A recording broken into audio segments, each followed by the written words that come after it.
अस्सलाम वालेकुम, welcome to इकफेस्ट YouTube channel. मेरा नाम महमूदुल हसन है। मोटरकास्ट की एक और एपिसोड में आप सबको वेलकम करता हूँ। आज हमारे साथ अब्बास भाई मौजूद हैं अस्सलाम वालेकुम। और इनकी बहुत खूबसूरत करोला, जिसको हमारी लोकल ज़बान में 86 करोला भी बोलते हैं, और इस स्पेसिफिक गाड़ी का निक नेम जो है वो हुरीसैन है, जो कि अब्बास भाई ने रखा है और वही इसकी एक्सप्लेनेशन देंगे। तो शुरू करते हैं हम आज की मोटरकास्ट की एपिसोड। तो अब्बास भाई, सबसे पहले तो ऑडियंस को ये बता दें कि what do you do for living. यार हम बस कुछ नहीं करते, इतना गाड़ियों का बिजनेस करते ठीक है। हैं, buying and selling of cars. Hmm. Recent graduate हैं एमबीए का, तो उसके बाद शौक गाड़ियों का था, तो इस वजह से मैंने कहा कि बस गाड़ियों की तरफ ही बिजनेस स्टडीज किया, तो बिजनेस गाड़ियों में ही करता हूँ। तो चलिए best. I buy and sell cars for a living. अच्छा अच्छा, चलिए गुड हो गया। जी अब आते हैं गाड़ी की तरफ। तो गाड़ी जी का मॉडल और मेक वेरिएंट वगैरह बता दें।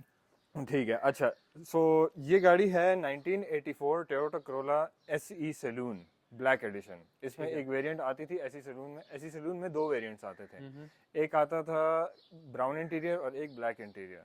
पाकिस्तान ठीक। में black interior is very rare, hmm. Like आजकल ना मिलने के लायक है। तो और इस ये गाड़ी के पार्ट्स तो ऐसे भी बड़े रेयर होते जा रहे हैं। एग्जैक्टली इस गाड़ी के पार्ट्स भी आजकल जो है बहुत महंगे हो गए हैं, लाइक दे आर ठीक। A bit too much expensive. तो ये गाड़ी किस्मत से ये मेरे नाना की गाड़ी थी। उन्होंने हम्म। 1984 में ये गाड़ी इंपोर्ट करवाई थी पाकिस्तान को।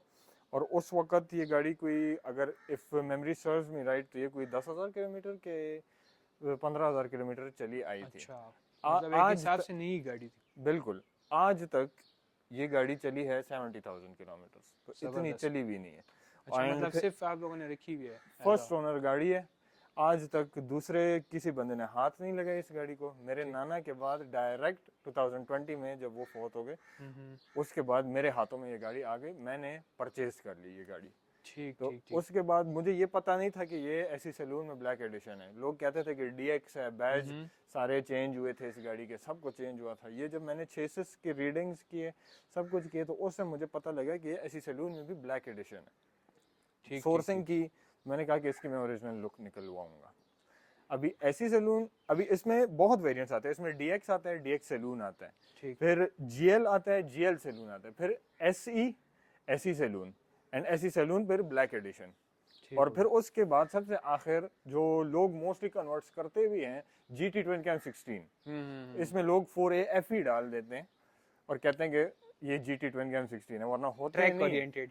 है। एग्जैक्टली। लेकिन 4A FE और 4AGE में एक डिफरेंस होता है। ये सही। होता है कि 4A FE का जो ड्यूल कैम शाफ्ट होता है वो स्लेव सिस्टम होता है। वो एक बेल्ट पे दोनों कैम शाफ्ट नहीं घूमते। ठीक ठीक, अलग अलग बेल्ट्स होती हैं उनकी। वो नहीं, वो एक बेल्ट होता है, वो एक कैम शाफ्ट को हिलाता है। ठीक। वो कैम शाफ्ट जो हिलता है वो दूसरे को ओके हिलाता है। Okay okay okay. 4AGE में तो पूरा एक बेल्ट है, उसमें दो कैम शाफ्ट चलते हैं। Modern exactly. तो मैकेनिज्म है। मैं, जो कन्वर्ट्स होते हैं, no offence to anyone in the car community, लेकिन ट्विन कैम 16 4AGE हो, परफेक्ट गाड़ी होती अच्छा है। ना बेस्ट। हो तो अपना इंजन बहुत काफी होता है इन गाड़ियों के लिए। अच्छा, तो इसमें सेडान्स और मेरे जी ख्याल में हैचबैक्स आई हैं। एग्जैक्टली। मेरे अच्छा, पास इसकी हैचबैक वर्जन थी। एग्जैक्टली आपके पास केक के नाम पे यस। हैचबैक थी। हमारे पास इससे पहले 2012 में एक होती थी 4 door lift back, okay okay, yes yes, lift London back भी मॉडल, इसमें आती है। लंदन मॉडल जो कहते थे। हाँ जी हमारे पास बिल्कुल। उसमें भी जापानीज वेरिएंट थी। ठीक ठीक ठीक वो ठीक। ग्रीन कलर की थी, pistachio green, hmm. Inside out original. और वो 7AFHE थी। Okay 7A okay. FHE मतलब वो ज्यादा थोड़ा पावरफुल इंजन था नॉर्मल 7A से। ठीक ठीक ठीक। वो गाड़ी भी थी। उस गाड़ी के बाद मुझे इन गाड़ियों का शौक चढ़ा और मैंने कहा कि एक ना एक दिन लूंगा, और 2020 में मेरा ये ख्वाब भी पूरा हो गया। ज़बरदस्त, तो बेहतरीन हो गया। इसका जो लुक मैंने जो तैयार किया है, जो ऐसी सैलून ब्लैक एडिशन के तौर पर, first thing is this lip. गाड़ी ओवरऑल पेंट तो कर लेंगे, ऐसी सैलून में भी सादी जो ब्राउन इंटीरियर वाली थी, बम्पर्स फुल ब्लैक होते थे। ठीक ठीक ठीक ब्लैक ठीक एडिशन और जीटी ट्विन कैम 16 में ये स्ट्रिप आती थी। ठीक ठीक। इसकी, ये बम्पर की स्ट्रिप कह रहे ये हैं? बम्पर की जो सिल्वर स्ट्रिप मैंने पेंट की है ना, ये सही। ओरिजिनल इमेजेस जो शोरूम के इमेजेस आते थे, ठीक है। उसके हिसाब से मैंने ये गाड़ी तैयार अच्छा, की है। वैसे इन गाड़ियों में टू टोन का भी काफ़ी ट्रेंड था उस ज़माने में, एग्जैक्टली और ये उस काफ़ी खूबसूरत भी लगती है इसके साथ। नहीं, थैंक यू सो मच। बस मैं तो एक ऐसे एंथुजियस्ट हूँ कि जो ओरिजिनलिटी को पसंद करता है। ठीक ठीक मैं ठीक। गाड़ियों में इतने ओवर चेंजेस नहीं करता। मतलब मैं कहता हूँ कि एक्सटीरियर से इंटीरियर से लुक ओरिजिनल हो, इंजन में फिर जो भी कोई करता है मैं हेट नहीं करता क्योंकि 2GZs भी हैं, 3S GTEs भी हैं, बहुत different type of engine setups इन गाड़ियों में पाकिस्तान में हुए हैं। मैंने बहुत गाड़ियां देखी हैं जिनमें होंडा के इंजन लगे हैं। Oh really? मैंने बहुत गाड़ियां पंजाब में भी देखी हैं जिसमें होंडा के D16 ऐसे 86 करोलास में लगे हुए हैं, तो I won't say anything about that. लेकिन अच्छा, क्रॉस हुए। एग्जैक्टली स्वैप्स बहुत हुए हैं इन गाड़ियों में। एनी हाउ आपकी गाड़ी जो है वो ईएम लुक में भी काफ़ी टर्न आउट कर रही है। जी थैंक तो यू। शुरू करते हैं अब्बास भाई इसके फ्रंट से। तो फ्रंट में जी आप बताएं कि आपने क्या मॉडिफिकेशंस की हुई हैं, या मतलब कोई ऐसी रेयर स्पेक कि आपने कोई अच्छा, इसमें पार्ट्स वगैरह लगाए हैं? मैंने जो किया है, सबसे पहले जो चीज़ थी जो 2020 में गाड़ी खरीदते हुए हमने ली थी, एक 3D प्रिंटर। अच्छा, मेरे और मेरे अबू साथ हम दोनों ने ली 3D प्रिंटर, दुबई से इंपोर्ट करवाया। ठीक है।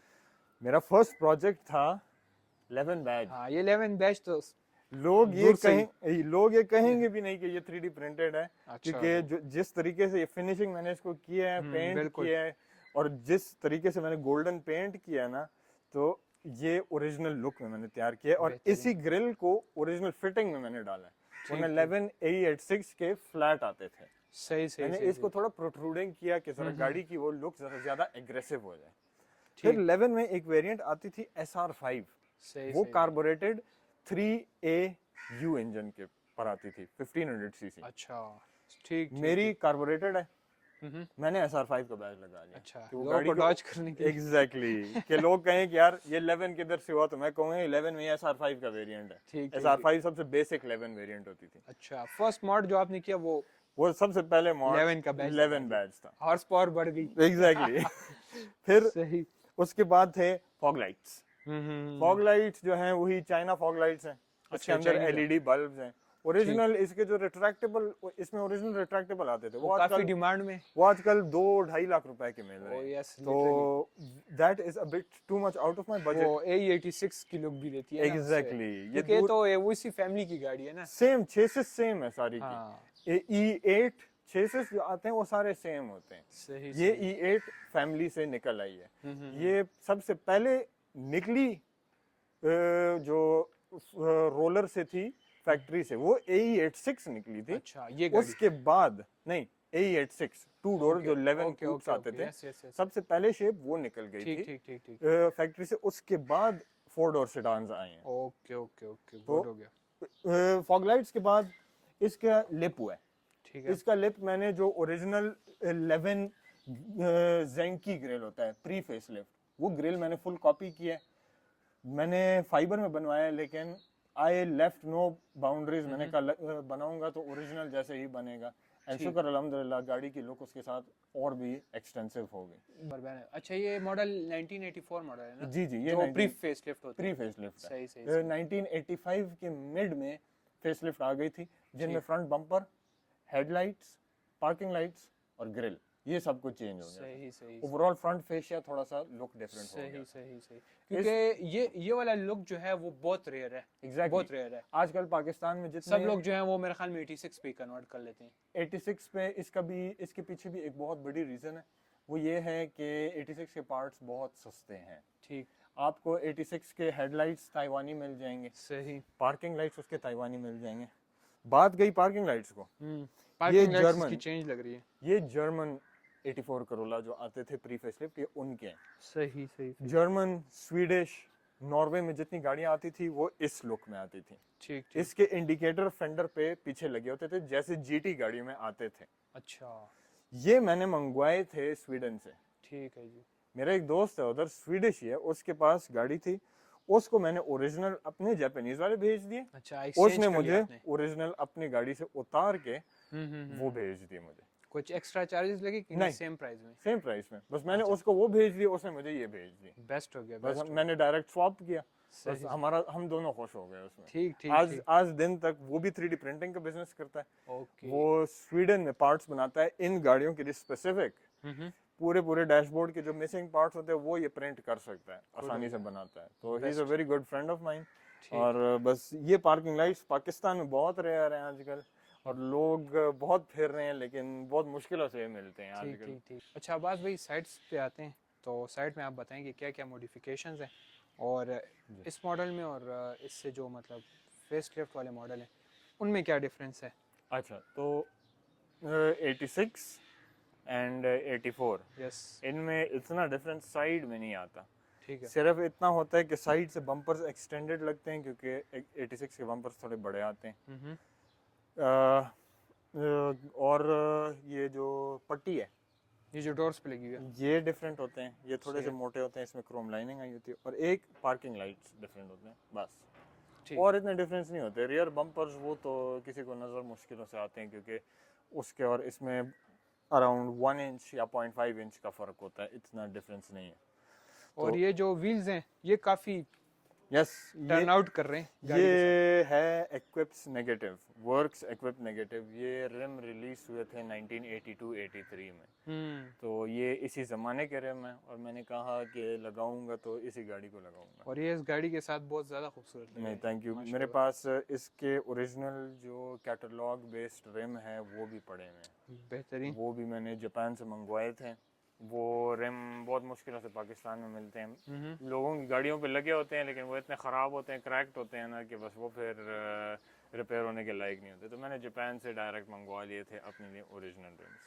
बस भाई, ये रिम्स आपने सोर्स कहाँ से किए हैं, सबसे मेन पॉइंट जो है, क्योंकि इस तरह के रिम्स तो बहुत बहुत मुश्किल से मिलते हैं, एग्जैक्टली और वो भी आपको ओरिजिनल वर्क इक्विप मिल जाए। ये मैंने सोर्स किए थे याहू ऑक्शन से।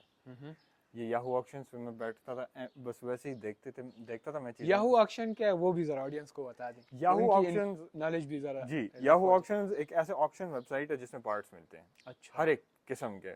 जरूरी नहीं है कि गाड़ियों के, everything you can find, TVs, सब कुछ जो आपके प्री लव्ड आइटम्स। एग्जैक्टली जो चीज़ें आपको लगता हो कि फॉर सेल हो सकती हैं, वो याहू ऑक्शंस में आती हैं, लेकिन वो एक ऑक्शन वेबसाइट है, ठीक, उस पर फिक्स प्राइस नहीं होती। हम्म, फॉर एग्जाम्पल आपने बिड किया $3, मैं बिड $5 करूँ तो वो चीज़, और बिड $5 पे एंड हो जाए तो वो मुझे ही मिलेगी।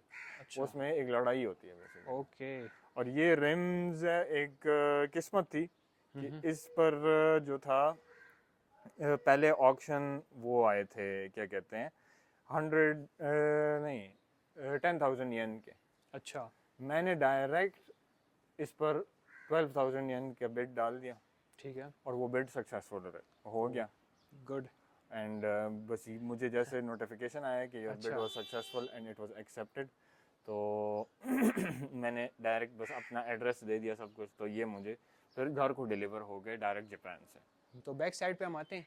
बाय द वे, गाड़ी जो है वो 360 कवर में पैक थी, काफ़ी दिनों के बाद अब्बास भाई ने आज गाड़ी निकाली है। जी बिल्कुल। खैर एनीवेज, बैक साइड पे बताएं अब्बास भाई कि आपने इसमें क्या मॉडिफिकेशंस की हुई हैं, जी। और ये फेस लिफ्ट वाले मॉडल से कैसे डिफर करती है। अच्छा, इसके 84 और 86 में सबसे बड़ा डिफरेंस दो चीज़ें आती हैं, टेल लाइट्स, बम्पर्स, ठीक है, एंड जो लाइसेंस प्लेट इल्यूमिनेशंस हैं वो। सही है। 86 में मोस्टली जो वेरिएंट्स आते थे ना, वो इसमें एक पूरी पट्टी हाँ, आती वो थी पूरी जो complete हेडलाइट्स के साथ एक यूनिफॉर्म लुक देती थी। बिल्कुल। 84 में इस गैप पर इतने पार्किंग लाइट्स के इल्यूमिनेशंस आते थे, तो ये एक मेजर गिव अवे है 84 की ओरिजिनल डिगी का, सही। कि इसके ये पार्किंग लाइसेंस प्लेट लैंप्स दूर दूर लगे होते हैं। ठीक ठीक ठीक। एंड बम्पर है 86 वाले में इधर क्रोम पट्टी होती है, 84 वाले पे नहीं होती, और 86 वाली थोड़ी सी एक्सटेंडेड भी होती है कंपैरेटिवली। टेल लाइट्स उल्टा होती हैं, हाँ, उल्टे बिल्कुल। होते हैं, उसके रिवर्स Yes. इंडिकेटर्स ऊपर होते हैं, ब्रेक नीचे होती है, बस ये बिल्कुल difference बिल्कुल होती है। बिल्कुल बिल्कुल।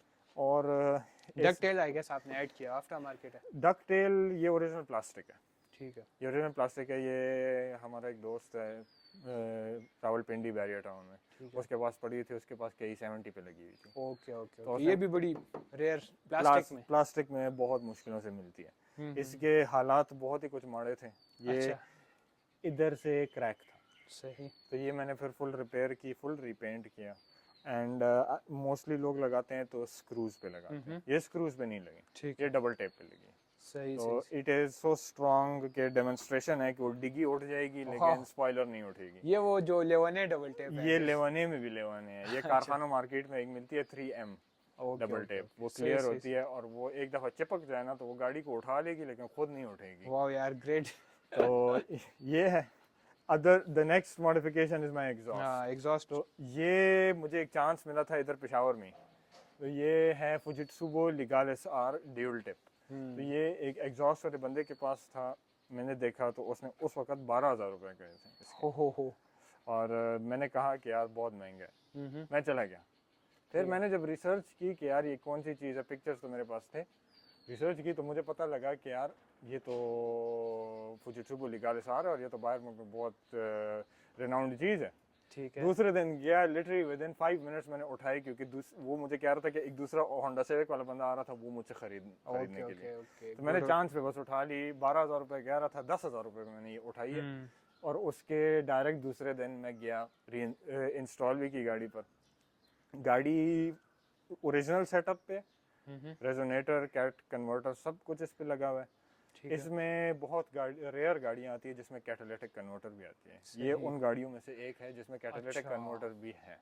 तो इतनी पुरानी गाड़ी में कैट का क्या काम है? कार्बोरेटर का जो होता है, तो इसके अंदर एक सोलेनॉइड स्विच लगा होता है। ठीक है। वो इस गाड़ी के AFRs को ठीक रखता है। इवन तो इसमें AFR का एक अपना स्क्रू होता है, वो जब आप सेट कर लें एक दफ़ा तो फिर आगे काम सोलेनॉइड का होता है। ठीक। तो वो सोलेनॉइड कनेक्टेड होता है आपके O2 सेंसर के साथ। ओके। तो वो सारा काम फिर उधर से इसमें कैट कन्वर्टर वो करता है। सही। और गाड़ियों की तरह इसका कैट नहीं है कि 2-3 O2 सेंसर्स लगे होते हैं, वो गाड़ी को कंप्यूटर को रीडिंग देती हैं। ये तो बगैर कंप्यूटर वाली गाड़ियां हैं, ये तो कार्बोरेटर है ना। ठीक। अभी नेक्स्ट जो है वो हम इंजन की तरफ चले जाते हैं आवाज भाई। ठीक।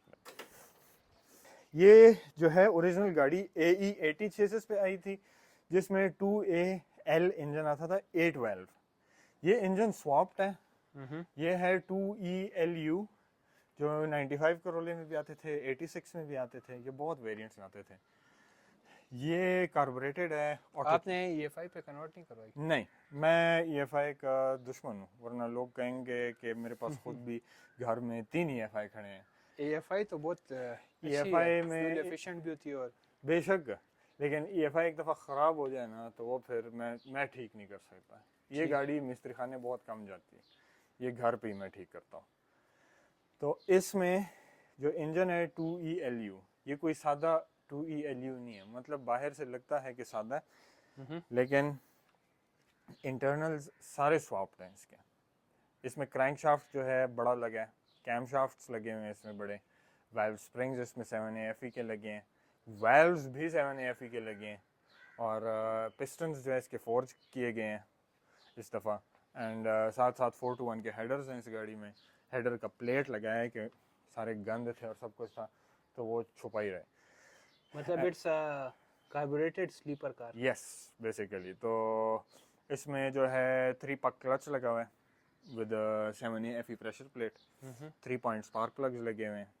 एंड नॉर्मल जो इसके जेट्स आते हैं तो वो 100 एंड 140 आते हैं। ठीक। इसमें जो जेट्स लगे हुए हैं तो वो 200 और 280 के जेट्स लगे हुए हैं। जो नेक्स्ट पॉइंट है वो है कॉइल ओवर्स। तो ये है 4-way कॉइल ओवर्स। ये इसके ओरिजिनल नहीं है, ये 88 करोला के थे, ये मॉडिफाई हुए हैं इसके लिए। सही। तो इसमें कैम्बर प्लेट भी है, फ्रंट में कैम्बर एडजस्टमेंट है, रियर जो है वो 2-way है, अप डाउन है और हार्ड सॉफ्ट है। फ्रंट 4-way है। तो मिल ऐसे रहे थे तो बस मैंने कहा कि लगा ही लेते हैं। अच्छा, तो इंटीरियर की तरफ चलते हैं। तो इंटीरियर काफ़ी माशाल्लाह मिंट कंडीशन में और फुली मेंटेन है। इंटीरियर में मेरा जितना अंदाज़ा है अब्बास भाई, आपने सिर्फ स्टीयरिंग ही मॉडिफाई किया हुआ है। बिल्कुल जी, इसमें स्टीयरिंग ही सिर्फ मॉडिफाई हुआ है। एंड गाड़ी में बैटरी काम नहीं करी, वरना मैं दिखा देता। ये गाड़ी फुल LED सेटअप पे आजकल है। अच्छा। स्पीडोमीटर लाइट्स, एवरीथिंग इनसाइड जो है वो सब कुछ LEDs पे। ये सीट्स काफ़ी यूनिक लग रही हैं। ये भी GT की सीट्स हैं कि नहीं? आपने कोई DIY सेटअप किया है सर? अच्छा, ये है DIY सेटअप। ये GT की फर्स्ट कॉपी है। तो ये तकाल में एक बंदा बैठता था मेरा पोशिश वाला, तो उसके साथ मेरी एक शर्त लगी थी। शर्त ये थी कि GT की सीट्स उस वक्त थे बहुत महंगे और मेरी बजट में नहीं आ रहे थे, तो मैंने कहा कि यार मुझे चाहिए। उसने कहा कि मैं बना दूंगा। I was not ready. मैंने कहा कि यार, मैंने कहा ये नहीं बन सकता, मैंने कहा बहुत मुश्किल है। उसने कहा मुझे 1 हफ्ता दो, I will do it for you, हू बहू रेप्लिका। 1 हफ्ते बाद ये चीज़ उसने मुझे गाड़ी पे लगा भी दी।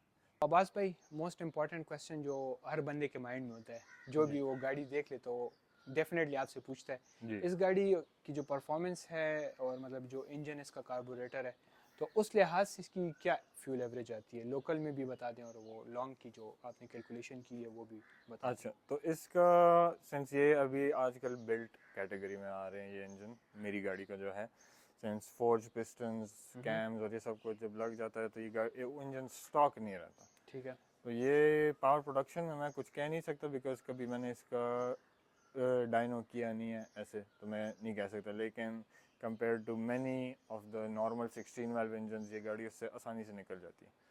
फ्यूल कंजम्पशन को आते हैं तो ये गाड़ी सिटी में तो तबाही करती है, ये तो लैंड क्रूजर इससे कम खर्चा कर ले। अच्छा, सिटी कार्बोरेटर का ये सीन है वैसे। सिटी में ये मुझे 5-6 ओह, बस, ये सिटी की एवरेज अच्छा है। मैक्सिमम। मेरे सामने सुई ऐसे नीचे जा रही ओए होती, ओए ओए, जब मैं गाड़ी चलाता था तो सुई मेरे सामने गिरती थी। ठीक है। लेकिन ये है तो कि अगर सिटी में इतनी मतलब अच्छी नहीं है तो डेफिनेटली लॉन्ग पे तो। नहीं, लॉन्ग में इस गाड़ी में एक कमाल है। हम्म, बिल्ट इंजन में ये एक पॉजिटिव पॉइंट होता है कि लॉन्ग में वो इंजन ज़रा ज़्यादा फ्रीली चलते हैं। ठीक ठीक सिटी में तो कभी ब्रेक, गियर डाउन, फिर एक्सेलरेट, ऐसे सिस्टम होता है। ठीक ठीक। लॉन्ग पे तो बस एक स्टेडी आरपीएम, एक स्टेडी स्पीड पर जाती है। तो बिल्ट इंजन लॉन्ग पे आप नोट करें या ना, हर वक्त फ्यूल एवरेज कम होगी। तो ये मुझे हाईवे पे 15-16 देती है। अच्छा, हाईवे पे तो फिर लाइक काफी। टोटल 10 किलोमीटर का डिफरेंस है इसके फ्यूल अच्छा, एवरेज में, हाईवे और सिटी में।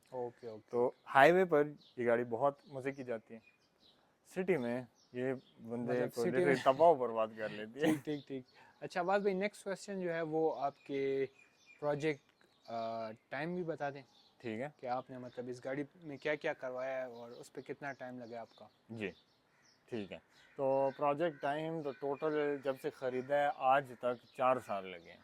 ठीक है। एंड सिंस 2020 से आज 2024 है, तो 4 इयर्स में ये गाड़ी मैं कह सकता हूँ सक्सेसफुली इसका प्रोजेक्ट कंप्लीट हो गया। तो इसके जो प्रोजेक्ट कॉस्ट था ओवरऑल बहुत ज़्यादा हुआ है। तो ये गाड़ी की परचेजिंग 4 लाख रुपए में हुई थी। ठीक है। उसके ऊपर आज दिन तक अराउंड लगे हैं 7 to 8 लाख रुपीज़, ठीक। जो इस हद तक पहुंचाना होता है कि ओरिजिनलिटी को आप देख रहे हो ना, तो वो आपको बिल्ट गाड़ी से ज़्यादा महंगे पड़ते हैं, ठीक। क्योंकि आपने हर एक चीज़ टू द फैक्ट्री स्पेक पहुंचाना है। अच्छा अब्बास भाई, आपने जब इस गाड़ी को ओईएम स्पेक में रेडी किया ना, तो आपको मतलब ये स्पेयर पार्ट्स लोकली मिल जाते हैं कि नहीं, आपने दुबई से या जापान से import करे? मैंने इसके मोस्ट ऑफ द पार्ट्स जी जापान से मंगवाए हैं, हम्म, क्योंकि सोर्सिंग इधर बहुत कम है ठीक। आजकल, सिंस गाड़ियाँ कम होती जा रही हैं, उसके साथ पार्ट्स भी कम होते हैं। तो कुछ पार्ट्स इसके जर्मनी से आए हैं, कुछ पार्ट्स इसके स्वीडन से आए हैं, कुछ पार्ट्स इसकी जापान से आए हैं। तो इसके सोर्सिंग ओरिजिनलिटी को देखना होता है, तो पार्ट्स को ये नहीं देखना होता कि पाकिस्तान में है कि जापान में, मंगवाना पड़ता है जिधर ठीक। जिस दुनिया के पार्ट से भी हो। तो ये है होरीसान है ठीक है। प्रोजेक्ट। तो ठीक। आई होप गाइज आप लोग को ये मोटरकास्ट की एपिसोड पसंद आई होगी। इसी तरह के इंटरेस्टिंग और इंफॉर्मेटिव कंटेंट के लिए हमें फॉलो करते रहें। तो मिलते हैं फिर आपसे इंशाल्लाह नेक्स्ट एपिसोड में, तब तक के लिए अपना ख्याल रखें। अल्लाह हाफिज़।